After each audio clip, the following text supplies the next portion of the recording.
नीतीश कुमार ने अपने गुजराती कैप्टन के लिए एक इम्पैक्ट इनिंग्स खेली। छोटी थी लेकिन बड़ी थी। नीतीश कुमार गुजराती कैप्टन,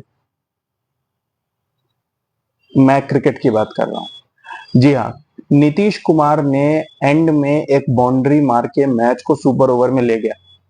हालांकि मैं नीतीश कुमार की कोई इनिंग्स की बहुत तारीफ नहीं करूंगा, लेकिन यहाँ पर आपको मैं ये पॉइंट हाईलाइट करना चाहता हूं कि यहाँ लीडरशिप और कैप्टेंसी कितनी खराब थी। मिड ऑफ अप था, जबकि आखिरी बॉल पे यूएस को 6 रन चाहिए थे। तो क्या ऐसे में थर्ड मैन और फाइन लेग इन दोनों का होना जरूरी था? क्या इनको ऊपर नहीं बुलाया जा सकता था? अगर हारिस राउफ एक फुल टॉस ट्राई कर रहे थे, एक यॉर्कर ट्राई कर रहे थे, लो फुल टॉस होने की लाइक्लीहुड होती है, तो वैसे में ball most likely straight hit की जाएगी, ना कि थर्ड मैन या फाइन लेग पे। थर्ड मैन या फाइन लेग पे भी जाती तो एक बाउंड्री जाती। तो क्या यहाँ पे कैप्टन का काम नहीं था कि वो फील्ड उस हिसाब से सेट करे जिस हिसाब से बॉलिंग होने जा रही है? और ये एक बार नहीं है, बाबर आजम की कैप्टनसी की कमी आपको सालों से दिखती जा रही है। 152 फॉर नो लॉस, ये विक्ट्री 2021 में जब पाकिस्तान को इंडिया के अगेंस्ट मिली थी, तब से लेकर अभी तक पाकिस्तान के फैंस उस विक्ट्री से रिकवर नहीं कर पाए हैं। वो उसकी वजह से बाबर आजम को उन्होंने किंग बना लिया है, ग्रेटेस्ट कैप्टन बना लिया है, नेक्स्ट इमरान खान बना लिया है और पता नहीं क्या क्या बना लिया है। लेकिन फैक्ट ये है कि उस 152 फॉर नो लॉस की कीमत अभी तक पाकिस्तान चुका रहा है। वो मैच एक ऐसा मैच था जब इंडिया की लीडरशिप को लेके भी बड़े इश्यूज चल रहे थे। विराट कोहली की वाइट बॉल कैप्टेंसी को लेके डिस्प्यूट्स चल रहे थे, उनकी फॉर्म को लेके भी काफी कंट्रोवर्सीज चल रही थी, रोहित शर्मा की कैप्टेंसी को लेके बातचीत चल रही थी। सडनली टीम मैनेजमेंट में भी बड़े सारे चेंजेस कर दिए और वरुण चक्रवर्ती, राहुल चहर, इन सबको टीम में ला दिया गया था। कुलदीप, युजवेंद्र चहल, इन सबको ड्रॉप कर दिया गया था। एक ऐसी टीम बनी थी जो कहीं से भी एक यूनिट नहीं लग रही थी। बहुत सारे प्लेयर्स को आईपीएल परफॉर्मेंसेस के बेसिस पे लाया गया था। रोहित शर्मा उस टाइम पे एक लेफ्ट आर्म सीमर के खिलाफ एक वीकनेस से फेस कर रहे थे और उसको एक्सप्लॉइट किया था शाहीन शाह अफरीदी में, जो उस टाइम अपने पीक पे थे। उन्होंने एक शानदार स्पेल डाली, पावर प्ले में 3 अर्ली विकेट लिए और इंडिया, विराट कोहली ने हालांकि उसमें एक फाइटिंग हाफ सेंचुरी बनाई, लेकिन इंडिया किसी तरीके से स्ट्रगल करके 151 तक पहुंची। और चेस के दौरान पाकिस्तान ने वो आराम से चेस कर लिया with 10 wickets in hand. Of course dew factor थे, मगर of course credit to both the batsman Babar and Rizwan. बस वो जो वर्ल्ड कप का स्ट्रीक टूट गया अगेंस्ट इंडिया, पाकिस्तान ने इंडिया को किसी भी फॉर्मेट में एक वर्ल्ड कप मैच हरा दिया, बस उसके बाद उनको लगा कि अब हमने दुनिया जीत ली, अब कुछ बचा ही नहीं अचीव करने के लिए। उसके बाद से इंडिया और पाकिस्तान 2 बार वर्ल्ड कप में मिल चुके हैं, दोनों बार इंडिया जीती है, लेकिन पाकिस्तान के फैंस उस मैचेस की बात ही नहीं करना चाहते। वो अभी तक 152 फॉर नो लॉस पे अटके हैं। उसके बाद एशिया कप हो गया, वर्ल्ड कप हो गया, हॉरिबल परफॉर्मेंसेस रहे। 2022 में भी शुक्र है कि नेदरलैंड्स ने साउथ अफ्रीका को हरा दिया, वरना तो पाकिस्तान पहले राउंड में ही बाहर हो जानी थी और जो अभी हो रहा है ये उस वक्त ही हो जाना था। मगर फिर भी क्योंकि पाकिस्तान किसी वजह से लक का फैक्टर या जो कहते हैं कुदरत का निजाम, इस फैक्टर की वजह से वो क्वालिफाई कर गए। उनको लगा कि हमारी टीम बिल्कुल सही है, ग्रेट कैप्टन, फाइनल तक हम गए। लेकिन वो इस बात को भूल गए कि उस सीरीज में वो जिम्बाब्वे से भी हार गए थे।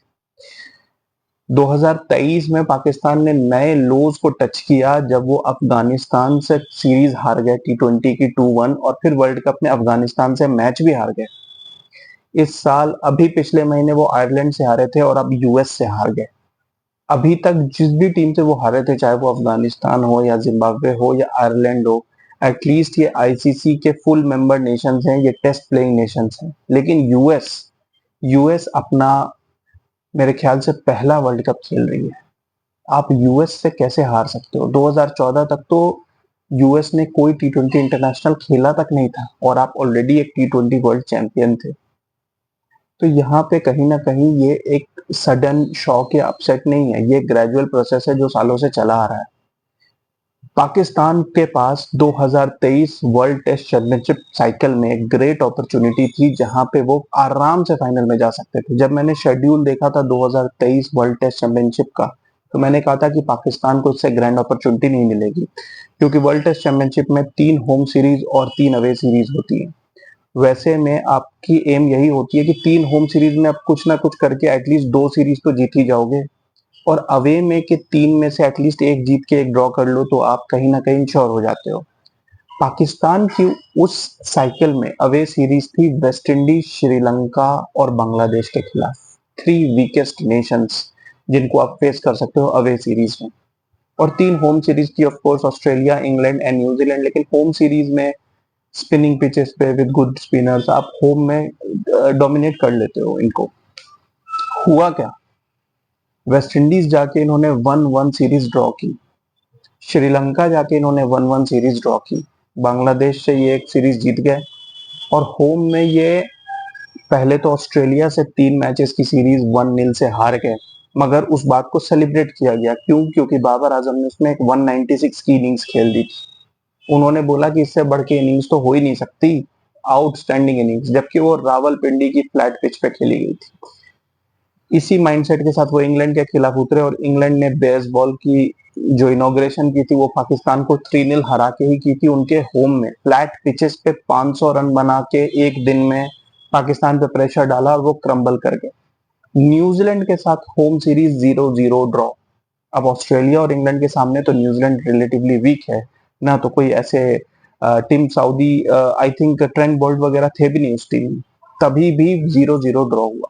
तो ये सारे रेड फ्लैग्स थे जो दिख रहे थे कि लीडरशिप वीक है। यहाँ मैं ऑफकोर्स दूसरे फॉर्मेट की बात कर रहा हूँ, लेकिन लीडरशिप की क्वालिटी दिख रही थी। उसके बाद एशिया कप में भी यही हुआ, सिर्फ नेपाल के साथ आपने डोमिनेट किया, फिर आप इंडिया से बुरी तरह से हारे, 356 बनवाए इंडिया से, और फिर 128 पे ऑल आउट हो गए, फिर आप श्रीलंका से हार के बाहर हो गए। पूरी ओडीआई वर्ल्ड कप आपने स्ट्रगल किया, और आप अफगानिस्तान से भी हार गए, श्रीलंका से आप हारते हारते बचे, बड़ी मुश्किल से आपने 3-4 मैचेस जीते, और आप सेमीफाइनल के पहले बाहर हो गए। उसके बाद आप क्या सोच के आपने बाबर आजम को वापस कैप्टेंसी दी? He is a proven failure as a captain. Test cricket में तो आपकी टीम ऑलमोस्ट फिनिश्ड है, they are not even competitive overseas, और होम में भी आप उनको बड़े आराम से हरा सकते हो अगर आप थोड़ी सी स्ट्रेटेजी के साथ जाओ। ओडीआई में आप देख ही चुके हैं वर्ल्ड कप और एशिया कप में पाकिस्तान की क्या स्टेटस थी। और टी20 क्रिकेट में अभी तक वही फिलॉसफी चल रही है कि हमारे वही सारे दोस्त खेलेंगे, हमारे वही फ्रेंड्स खेलेंगे। मिडिल ऑर्डर बनाया ही नहीं गया है ताकि शादाब खान एडजस्ट हो सके। मिडिल ऑर्डर में कोई भी बड़ा प्लेयर नहीं है, जो भी परफॉर्म करते हैं उन्हें 6-7 मैचेस के बाद 1-2 फेलियर पे ड्रॉप कर दिया जाता है। मिडिल ऑर्डर नहीं बनाने की वजह बस यही है कि अपने फ्रेंड्स को अकोमोडेट किया जा सके और ये प्रूव किया जा सके कि अगर हम ऊपर से स्लो नहीं खेलेंगे तो मिडिल ऑर्डर हमारा फेल हो जाएगा। यही माइंडसेट है कि आज पाकिस्तान क्रिकेट इतनी नीचे आ गई है। इसमें बाबर आजम की कैप्टेंसी फेलियर तो है ही है, लेकिन साथ में पीसीबी, उनकी मैनेजमेंट को भी 100% ब्लेम करना पड़ेगा, जो अभी तक उस विक्ट्री की वजह से बाबर आजम को ब्लाइंडली सपोर्ट करती है, जो टीम चाहे वो दे देती है।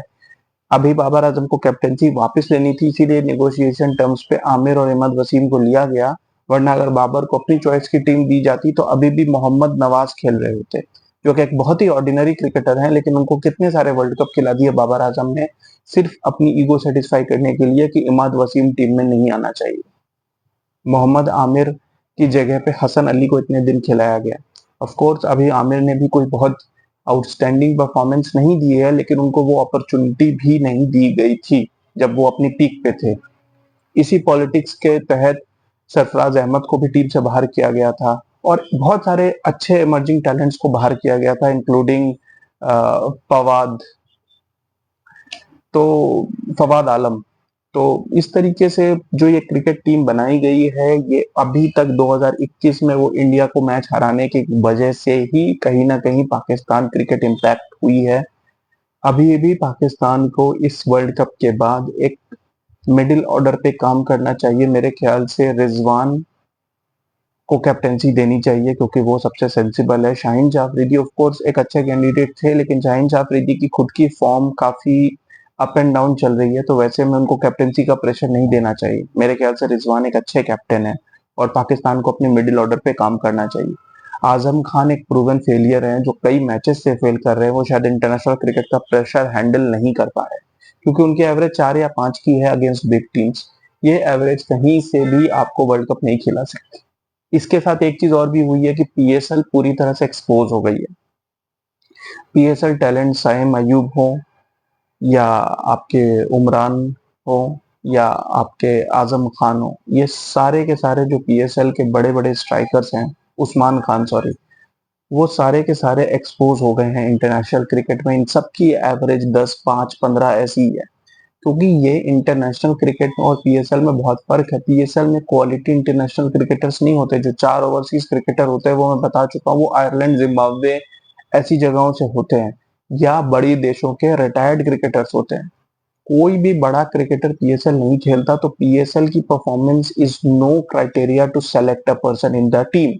ये आप ऑलरेडी देख चुके हो। या तो आप पीएसएल का स्टैंडर्ड अप करो, या फिर पीएसएल परफॉर्मेंस के बाद आप उनको कुछ सीरीज ट्राई करो, 3 महीने 6 महीने ट्राई करो, उसके बाद आप उनको टीम में लाओ। पीएसएल परफॉर्मेंस पे आपने वर्ल्ड कप की टीम बनाई, और ये टीम फिलहाल तो यूएसए से हारी है, लेकिन फ्रैंकली स्पीकिंग आयरलैंड भी इनको कड़ी टक्कर देगी, एंड नो बिग डील अगर कनाडा भी इनको कड़ी टक्कर दे। ऑफ कोर्स इन मैचेस में पिच का एक बहुत इंपॉर्टेंट रोल है। ये पिच तो फिर भी अच्छी थी, लेकिन जो मैचेस न्यूयॉर्क में होने हैं वहां तो शायद टॉस डिटरमाइन कर दे, तो पाकिस्तान मे गेट लकी।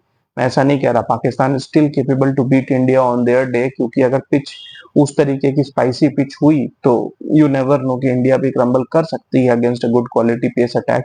लेकिन फिलहाल ये टीम किसी अच्छी पिच पे कहीं से भी कॉम्पिटिटिव नहीं दिख रही।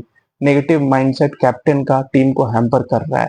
वो हमेशा पिच के जो पार टोटल है उससे 20 रन कम को पार समझते हैं और बार बार हारते हैं। आयरलैंड के खिलाफ उन्होंने कहा था कि 180 is the par total. Ireland ने जब कंफर्टेबली चेस किया तो आयरलैंड के कैप्टन ने कहा कि यहाँ तो 200 एक एवरेज स्कोर है, 180 तो हम बनते ही हम खुश हो गए थे कि हम आराम से जीत जाएंगे, और उन्होंने वो जीत कर दिखाया भी। अगले मैच में 195 बनाया था आयरलैंड, जो पाकिस्तान ने कंफर्टेबली चेस किया, और तब उनको समझ में आया कि शायद इस पिच पे 200 इज द पार टोटल। कल फिर 180 पार टोटल होना चाहिए था, लेकिन वो शुरू से 150 के माइंडसेट से खेल रहे थे। तो आई थिंक ये मॉडर्न डे क्रिकेट वो समझ नहीं पा रहे हैं, और कहीं ना कहीं इसमें लीडरशिप की बहुत बड़ी फेलियर है। अब देखना है कि आगे वर्ल्ड कप में ये किस मेंटेलिटी से खेलते हैं, और किस तरह से बचे मैचेस में कोई रिकवरी दिखाते हैं, सुपर 8 में जा पाते हैं या नहीं। इंडिया गेम बहुत हद तक डिसाइड कर देगा पाकिस्तान का फ्यूचर। अगर पाकिस्तान इंडिया से बुरी तरह से क्रश होती है तो I don't think they are going to the super 8। बार बार ये कुदरत का निजाम नहीं चलने वाला। Keep watching guys, thank you.